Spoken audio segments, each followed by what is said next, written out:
Miguel Furque con su columna de todas las semanas. Miguel, ¿cómo andamos? Buen día. ¿Cómo andan? Buen día. ¿Todo bien? Muy bien. Dos ¿Ustedes? Furque. Dos micrófonos. Bien. Mirá, impresionante. Mirá, Habla al país. Habla del Sí. país Sí. Miguel Furque. El ¿Algo otro que día decir sobre el partido de anoche? Hay dos leprosos acá en la mesa. somos hinchas independientes de Como, Rivadavia como y siempre seguimos. somos mayoría. Seguimos siendo hinchas independientes. Claro, de el tema Rivadavia. es que ganar, ¿viste? No, pues si no perdimos. No perdimos. Nos retiramos invicto de Copa Libertadores. Ah, bueno, esa es una buena mirada. Ah, bueno, no. Es Siempre, una siempre mirada real. optimista. Perdieron en los penales, ¿no? Y sí. Sí, Y sí, sí. Bueno, hay que llegar a la Copa Bueno, Libertadores. ustedes están viendo el vaso medio lleno, ¿no? Y obviamente, obviamente. Bueno, los obviamente. felicito entonces. Gracias. Adelante. Gracias. El deporte siempre te da revancha y esto no lo estoy diciendo de demagogo, sino que el deporte te da revancha y hay que aprovecharla. Así que habrá otra posibilidad. Habrá otra Sí, posibilidad. señor. Sí, Seguimos señor. con 617 Sports. Ah. Miguel, estrategias de las pymes. Sí, vengo a seguir cosechando gente que me No, quiere. ¿por qué? ¿Por que me qué? quiere.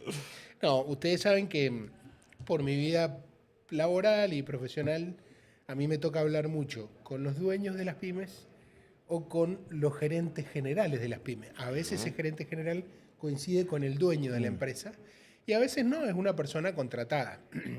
Y también cuando en las mismas empresas hago capacitaciones de distintas cosas, eh, escucho mucho al empleado que está del otro lado y se queja por lo bajo de cosas que pasan en la empresa o en la vida del dueño de la empresa o en la vida del gerente. Y es como esa disputa, esa ruta de dos vías que es difícil de unir.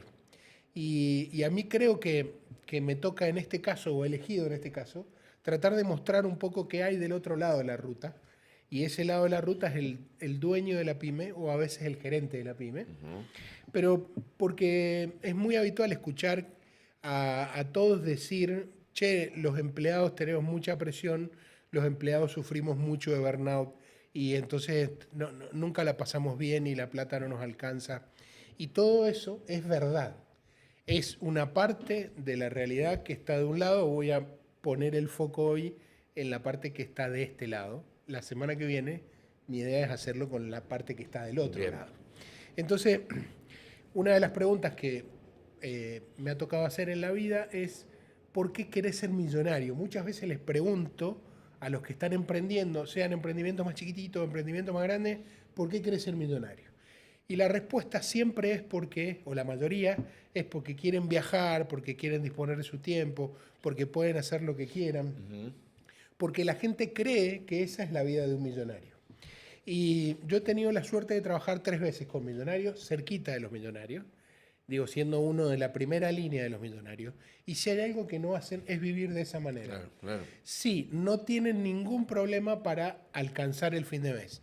No tienen ningún problema para comprarse el vehículo que quieren. O elegir irse el destino de vacaciones, Exacto, ¿no? no tienen ningún problema. Pero la ostentación es de piojo resucitado, ¿no? Exactamente. Sí, he también trabajado con dueños de pyme que la empresa está muy, muy golpeada, económica, financiera, cultural y emocionalmente, sobre todo emocionalmente, y el dueño de la pyme tira la llave del BMW arriba del escritorio cuando entra en un gesto de ostentación que es poco aconsejable. Entonces, yo quiero reivindicar un poco en el sentido de contarles qué es lo que vive el dueño de una pyme, sin que yo sea el vocero. Nadie me contrató para ser vocero, pero sí un poco hablando de lo difícil que es emprender en la Argentina. Sin duda, Realmente sin hay que duda, tener claro. mucho huevo, mucho coraje, Muchas ganas, además. muchas ganas, porque la Argentina es maravillosa poniéndote todos los días un traspié delante de otro y transformar eso en rentabilidad, en fuentes de trabajo, es realmente una tarea titánica. Entonces, yo creo que es para locos emprender en la Argentina. Es solo para una persona que no está en sus cabales.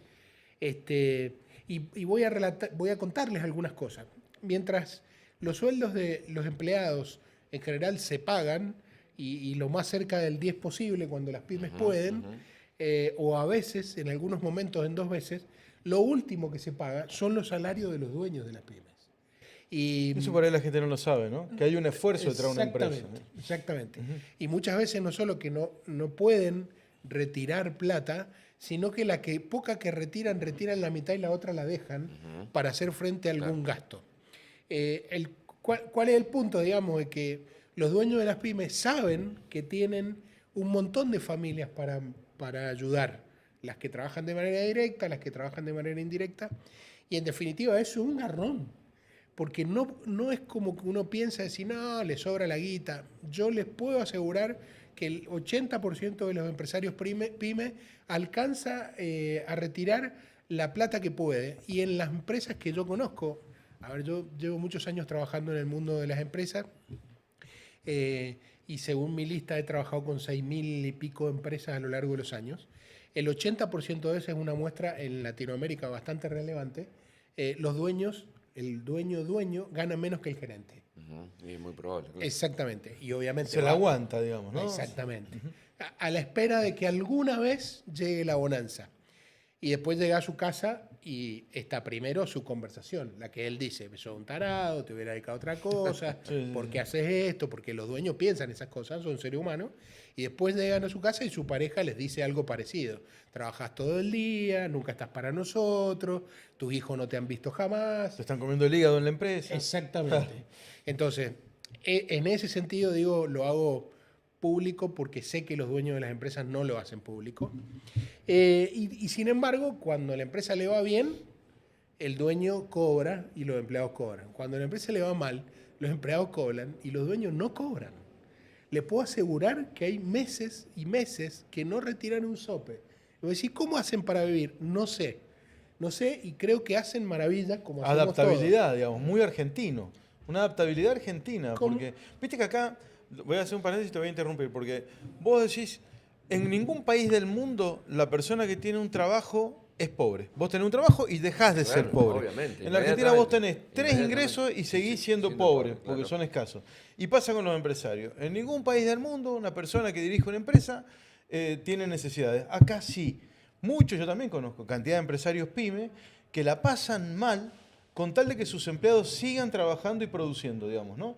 Es decir, entregan lo que no tienen y por ahí los empleados ni saben, ni lo agradecen, ni nada. Y más ahora que hay mucha volatilidad de empleados, ¿no? Los más pibes están un mes en cada lugar trabajando, ¿no? Claro. El burnout, como yo les decía, parece que fuera un capricho de los ricos, pero en realidad existe para los dueños de las pymes. Y esta presión que sienten es una presión que lamentablemente no pueden trasladar. Y esto sí lo digo con absoluto conocimiento de causa, porque el 90% de mi trabajo tiene que ver con ser una especie, sin que yo lo sea, y respetuoso de las disciplinas y de la ciencia. No tienen un psicólogo. Porque, a ver, la familia no te puede escuchar, porque si vos le contás a tu familia todos los problemas que tenés siendo dueño de la pyme, la haces parte del problema y generás adentro de la casa o adentro de la familia una sensación de que todo se puede perder, que es muy dañina, emocionalmente digo. Y hay familias que están más preparadas y familias que están menos. El problema es cuando la familia es la pyme, ¿no? Cuando Que la están fam- todos en la empresa. Eso es tremendo. Claro, Es una bomba de tiempo que cae emocionalmente dentro de la compañía y que es difícil de sobrellevar. Porque después al otro día llegan a las 8 o 9 de la mañana a la empresa, prenden la luz y tienen que hacer como una especie de acting y empieza la obra de teatro en la que todos hacia afuera ponen cara de que la cosa está más o menos bien, pero interiormente no lo pueden hacer. Y las personas somos naturalmente muy emocionales, entonces es difícil jugar ese partido durante mucho tiempo. Uno la puede dibujar unos días, pero no siempre. Claro. Y lo otro es, el dueño no le puede hablar a la familia a calzón quitado. Si va a sus amigos, los amigos le dicen, no, pero quédate tranquilo, vos vas a poder, siempre pudiste. Y entonces está ahí en ese loop dando vueltas que no tiene quien lo ayude. Si se lo cuenta a su psicólogo, que está buenísimo el trabajo que hacen, le dan herramientas para de alguna manera destrabar ese aspecto psicológico, pero no alcanza, no hablan su idioma. El psicólogo no habla el idioma. Entonces, ahí es donde yo digo, a mí me toca trabajar con esas personas y me toca trabajar de manera tal que me llaman y dicen, che, Miguel, tengo este problema. Y a veces uno dice, pero no puede ser que sean esas empresas. Sí, son esas empresas. Sin ir más lejos, digo, nosotros estamos haciendo entrevistas en Mendy para Mendy Podcast y Y una de las personas que está entrevistada, a los 2 días de la entrevista, me dijo, Miguel, me quiero tomar un café con vos porque tengo una presión que no aguanto más. Y yo es alguien que no conozco, pero en definitiva están buscando a alguien que le dé esa mirada que es, te escucho y no te voy a criticar. Te voy a tratar de escuchar. Claro. A ver, voy un poco más allá. Nadie mejor que el dueño de una empresa sabe cómo resolver sus problemas. Claro. Lo que no tiene es el empujoncito para decir anda por ahí. Por ahí se enreda. jugátela por ahí. Ahora Sí. Miguel, esto es una variable, depende específicamente de los vaivenes económicos o se transforma, digamos, en una imposibilidad cultural de las pymes. Es un poco y un poco. Digo, la Argentina es maravillosa en ese sentido. Amamos la Argentina, pero te pone un montón de desafíos que en otras ciudades del mundo no se da. Yo he tenido, por un lado, trabajé mucho tiempo en Chile con clientes chilenos en un país con una estabilidad bastante marcada, y después trabajé con clientes de Perú, de Colombia, de Costa Rica, de Venezuela, de españoles. Entonces, en todos esos países, la estabilidad económica lo que te permite ver es un horizonte un poco más largo. La gente sabe que trabajando en una empresa, el dueño de la pyme gana entre 12 y 14 o 15%. Esa es la franja, entre 12 y 15%, pero que lo va a ganar toda la vida. Claro. Y si hace las cosas bien, y si vende, y sus números están bien, toda la vida va a ganar eso. Y si toma un crédito... Entonces programa en base a eso. Claro, Digamos, sí, ¿no? Exactamente. O que si hace algunas otras cosas, hasta puede mejorar sus Claro, y resultados. tienen un acceso al crédito para, por ejemplo, compra de bienes de capital al 7%, 8%. Entonces pagan para conseguir una máquina financiamiento al 7%, pero su rentabilidad es el 15%, con lo cual encima le queda un poquito como para seguir haciendo andar la rueda. Eso pasa en otros países. En la Argentina esa condición no la tenemos, Claro. o por lo menos no la hemos tenido y todos tenemos expectativa que alguna vez llegue. Pero la realidad es que en el dueño de una pyme todos los días aparecen problemas nuevos. Y eso es muy difícil de sostener, porque todo lo que aprendiste para hace un tiempo, ahora es muy probable que no te alcance, no que no sirva, que haya que ayornar tu herramienta. Hay que hacer algo más. Exactamente. Entonces es un garrón en ese sentido que vos estás siempre luchando contra problemas nuevos. Y hay una entrevista muy interesante que le hace Jerry Garzbulki, si lo quieren ver está en YouTube, es una entrevista que le hacen a Marcos Galperín, que es una persona que la mitad del mundo quiere y la mitad odia. Yo estoy del lado de que reconocen su valor, y en un momento él le dice, ¿vos todavía sos emprendedor? Le preguntan, ¿o ya sos un empresario? Y él dice, yo sigo siendo emprendedor. ¿Por qué? Porque todos los días resuelvo 7 cosas y me aparecen 9. O sea, siempre estoy en -2. Y todos los días avanzo y retrocedo, pero sigue avanzando, Claro. no lo detiene. Y ese es un poco lo que le pasa al emprendedor en la Argentina, que todos los días tienen problemas nuevos y entonces todos los días tienen que estar adaptándose a cosas nuevas. Es una montaña rusa. Sí, es una montaña pero rusa claro, que creo que es la mejor síntesis de lo que es emprender algo en la Argentina. Sí. Nunca sabes cuándo Altibajos va a todo el estar tiempo. estable. Es decir, todas son sensaciones extremas todo el tiempo, ¿no? Desde levantarte y ver el mensaje del banco hasta todo, digamos, todos los días. Chocarte de frente con los que trabajan con vos, todo, digamos, ¿no? Es muy difícil. Yo tuve la ventaja, digo, y por eso me toca muchas veces trabajar como mentor de dueños de empresas. Participé en 2 concursos, 2 convocatorias de acreedores con la billetera de un tercero, trabajando para una empresa, y tuve una quiebra propia en mi espalda, con una pérdida de plata enorme, y el problema no era la pérdida de plata. Cuando los que me coacharon me decían, Miguel, no te preocupes por la plata.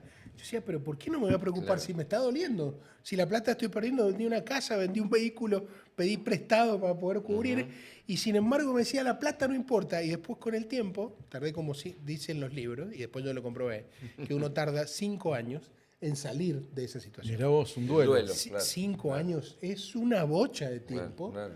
Y sin embargo es lo que ocurre en general. A mí también me pasó eso. Y después me di cuenta de que el verdadero costo no está en el dinero, el verdadero costo es emocional. Es lo que te decís vos a vos mismo durante 5 años, todos los días, en esos 30.000 pensamientos que tenemos. Siempre recuerdo, estaba en Chile en esa época, que yo trataba de salir de una... encima para mí es peor porque entiendo estos procesos de las empresas, entonces decía, ¿cómo hago? Y en un momento iba caminando un domingo a la posta, que esto es verdad lo que le estoy diciendo, 7:30 de la mañana yo no vivía en Viña, pero había ido a Viña, 7:30 de la mañana caminando por la arena en invierno, no era verano, Claro, abrigado hasta, claro. hasta los dientes, porque estaba tratando de encontrar alguna manera, y en ese momento recuerdo que me perdoné. Un domingo a las 7:30 de la mañana sentí que me había perdonado. Y esto es la mentalidad del dueño de una pyme. Esa es la mentalidad. El tipo sabe que tiene un problema, que no lo quiere trasladar, que no lo quiere llevar, que ya le dolió, que ya le costó. Que le costó significa discusiones con tu familia, con tus amigos, con tus socios, con los proveedores, con los clientes. Toda esa presión la tienen los dueños de las pymes. Entonces, más allá de que yo no soy el ejemplo de nada, lo puedo contar en primera persona y lo cuento para, de alguna manera, que el empleado sea un poco más empático con el tipo que decide montar una empresa Claro, sí. y dar laburo. Es un montón. Les insisto, después la semana que viene voy a hablar del otro lado. Y ni hablar de los hijos. ¿Viste? Cuando te dicen, no, pero los hijos, la tercera generación la revienta. Y hablan de estadísticas. Yo nunca leí una estadística seria que diga, mira, el 33,4% de los hijos de la tercera generación se farrean la guita de la primera. Bueno, es todo un tema a desarrollar, el tema de las empresas familiares, ¿no? Sí, sí. Pero mira, los hijos que heredan una compañía, primero que no hay una empresa que yo conozca, y la verdad que no he visto un montón, que no están preparadas para recibir un hijo. Ah, mirá. No están preparadas. Las empresas están preparadas para recibir empleados. Entonces, tienen el onboarding, la inducción, la capacitación, la transferencia, todo lo que vos quieras. Pero para un hijo no. Porque el hijo es hijo, Claro, y entonces el hijo, obvio, hay familias que lo ¿Dónde lo valoran. pongo? Me Claro, parece, ¿no? claro. Él viene en carácter de hijo, no de el mejor aspirante a directivo de la empresa. Claro. No. Sin embargo, cuando el hijo llega a la empresa, tiene también la valentía de seguir con eso, porque el hijo Claro, podría dedicarse a otra cosa. podría dedicarse a farrearse la guita que el padre generó, una irresponsabilidad lo que acabo de decir, No, bueno, pero- sobre todo para mis hijos. que Sí, no lo o, escuchen. o Pero tomar puede suceder. otro camino, ¿no? Claro. O tomar otro camino. Tomar otro camino. Claro. Sin embargo, toman el legado, se echan la empresa a cuestas y tratan de resolver con su impronta, con su mirada, problemas que la empresa anterior traía. Y entonces el hijo, yo lo valoro porque además tiene que romper con los patrones de la familia y del padre, que es un gran trabajo. O sea, para el hijo es emprender adentro de la empresa y además emprender con la familia. Claro, claro. Es un laburo. Y en muchos casos desafiar al padre. Claro. Bueno, aquí está. Yo me imagino la situación, ¿no? Entre respetarlo, entre cumplirle los sueños, entre desafiarlo, superarlo o farrearse la guita. Digo, hay un montón de Hay un posibilidades. montón de opciones. Claro. Los hijos, algunos que yo veo que son muy criteriosos. Tengo un cliente que es una empresa familiar, el papá 70 y pico de años, joven, bien activo, recontra, incorpora a la hija con un proceso de ir llevándola a ser su futura sucesora. De a poco le ha ido tomando decisiones.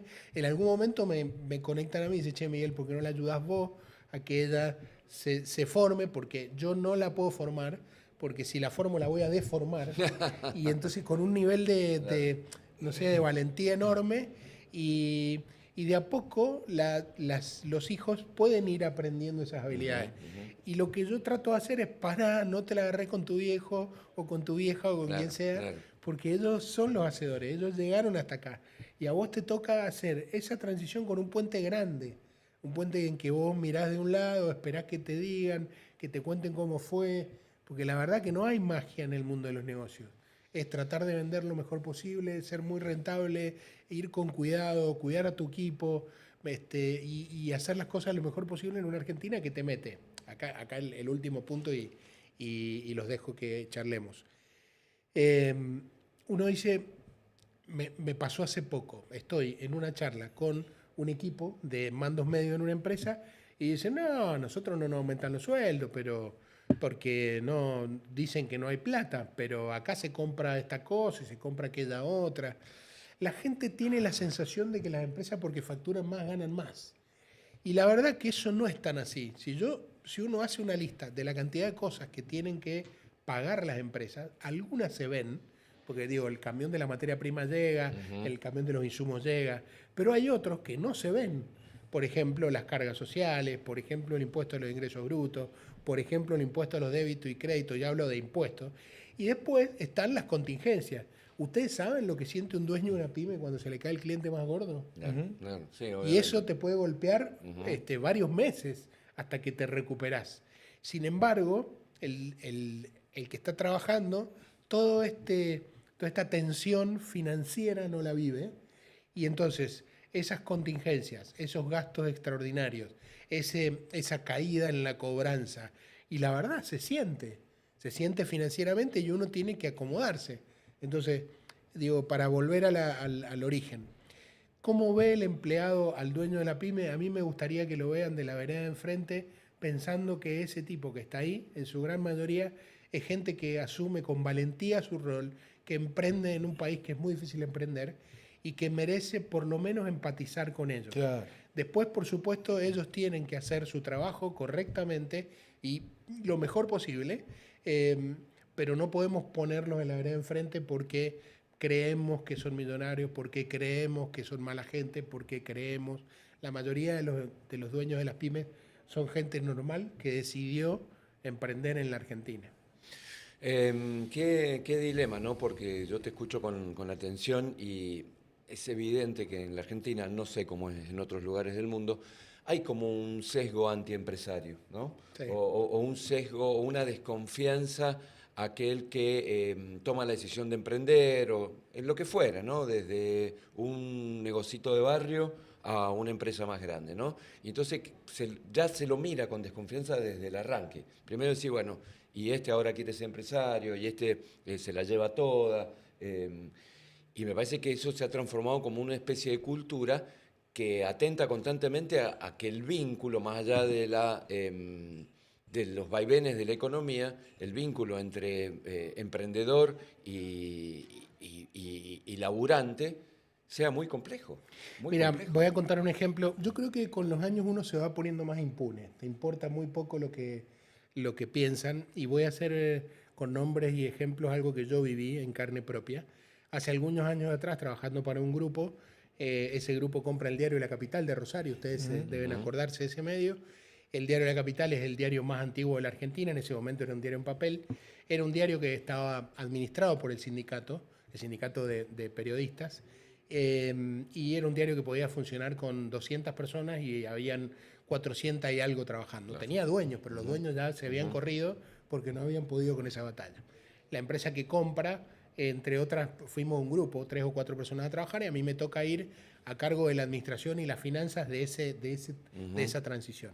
Entonces, claramente los inversionistas dicen, che, tengo que poner el diario en caja, o sea, que lo que entre sea más que lo que sale. Entonces había que achicar la plantilla, había que despedir gente, pero mucha. Entonces, ¿qué hicimos?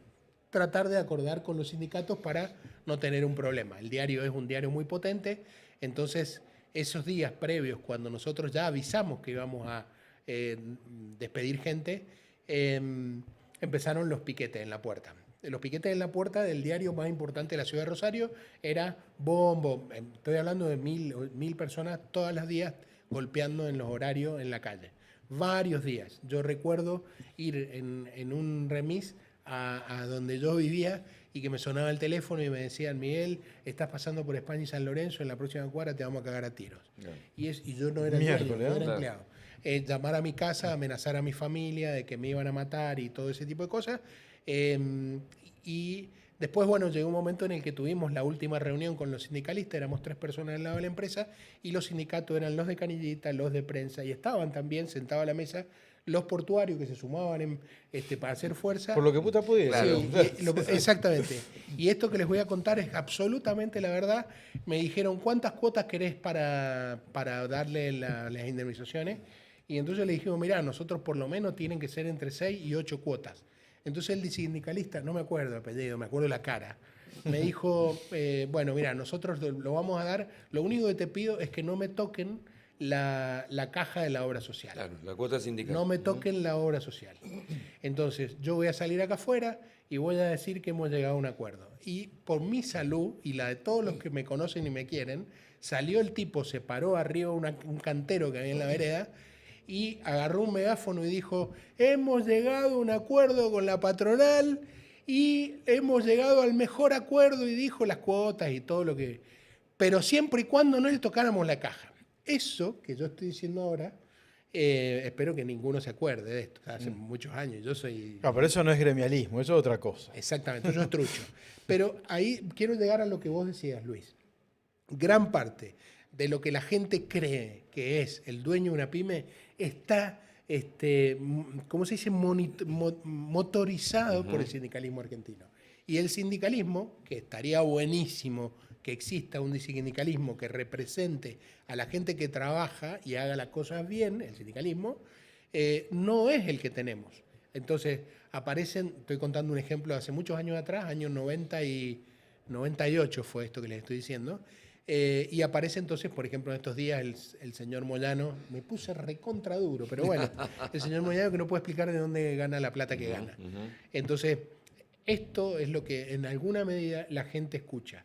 Lo que el gremialismo hace, le muestra a una porción muy menor del mundo de la pyme. No es así y estoy dispuesto a bancarme las consecuencias de lo que digo porque lo he vivido del otro lado. Ya les digo, con quiebras propias, con Claro, amenazas. aparte se traslada lo que en un imaginario podría ser para una gran empresa, para una transnacional, a una pyme o a una empresa familiar, ¿no? Las corporaciones, trabajé yo con un tiempo con ellas, las corporaciones toman decisiones que son mucho más frías. Che, la que Claro. tiene una cagada nos vamos. Por supuesto. Levantan, Se levantan y se van. Levantan y se van. sí. Y no les tiembla a nadie porque el que toma la decisión está sentado en Delaware. Entonces no le afecta, y está bien que no le afecte. La Argentina no le da las condiciones para eso. Y los sindicalistas son otra pyme. Pyme Sí, autoritaria, claro, pues, cerrada, claro, a claro. veces también familiar, es otro concepto. Sí, Te leo dos mensajes antes de que te vayas. Es difícil cuando el padre quiere que el hijo se haga cargo, pero lo condiciona diciendo, siempre se hizo así. Digamos, ¿no? Claro. Esta es una. Otro mensaje. Hubo un gobierno que se encargó de difundir que el empleado tenía que controlar al empleador y darle impunidad a los sindicatos. Es una barbaridad. Sí, Voy con la primera, gracias por la pregunta, pero vamos por la primera. Yo digo, en esa pregunta que dice, la familia tiene que decirle al hijo no le puede decir nada, al hijo preguntarle qué quiere hacer. Si el hijo quiere ir por un camino cercano a la empresa, genial. Y si no quiere, no lo fuerces. Eso era hace 100 años. Los hijos hoy tienen una impronta, tienen intereses, tienen otras pasiones. Y la empresa que la creó el padre, la creó para él. Yo muchas veces les pregunto, escuchame, ¿vos qué querés hacer con Es esta bueno empresa? eso, es ¿La bueno, querés, claro. ¿La querés supervivir? ¿Querés que después que vos te metan dentro del cajón, querés que la empresa siga existiendo? Y la mayoría sí, me Si parece. te dice ¿no? que sí, genial, ahora busquemos el sucesor. No, mi hijo, ¿le preguntaste a tu hijo? Claro. No, bueno, pero... No, preguntale a tu hijo. Claro, ¿qué si tu quiere hijo no hacer? quiere, Sí, claro. sí. A lo mejor no. A lo mejor no. Y si no quiere, tienen derecho. Si vos creaste la empresa para vos.